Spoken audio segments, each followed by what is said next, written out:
Hello guys, so আমরা আজকে গেছিলাম রেস্টুরেন্টে। আর রেস্টুরেন্টে গিয়ে তো আমরা অনেকই মজা করেছিলাম।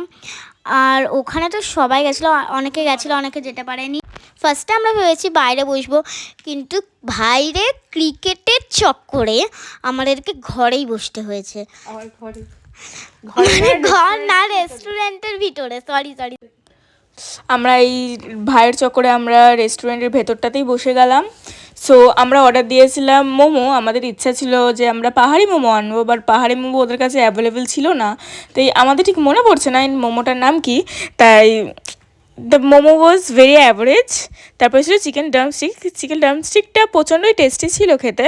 তারপরে আমরা বসে আবার ওয়েট করলাম, কারণ আমাদের মাটন বিরিয়ানিটা আসতে একটু টাইম লাগছিল। স্টার্টারগুলো খেয়ে একটু ওয়েট করাই ভালো, কারণ পেটটা একটু অন্তত ভরে যায়। তারপরে আমরা খেলা দেখতে দেখতে ওয়েট করতে করতেই চলে আসলো গরমা গরম মাটন বিরিয়ানি, যেটা খেতে বেশ ভালোই ছিল। আর এখানে এক এক বাচ্চারা তো একটা হাঁড়ি শেষই করতে পারবে না।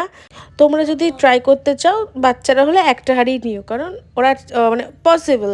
আর রেস্টুরেন্টে নতুন যেহেতু খুলেছে, অনেকটাই ভিড়ভাট্টা ছিল। আর এখানকার ডেকোরেশনগুলো বেশ অ্যাস্থেটিক লেগেছে আমার কাছে, বেশ মানে পরিবেশনটা বেশি ভালোই লেগেছে। যাই হোক, আমরা খাওয়া শুরু করে দিলাম।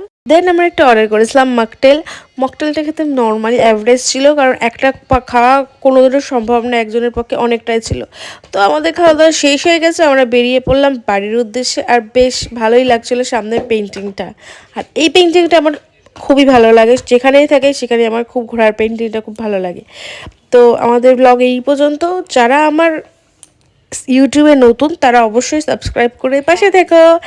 আর যারা আছো অলরেডি তাদের অনেক অনেক ভালোবাসা, লাইক করে দিয়ে কমেন্ট করে দিও। টাটা।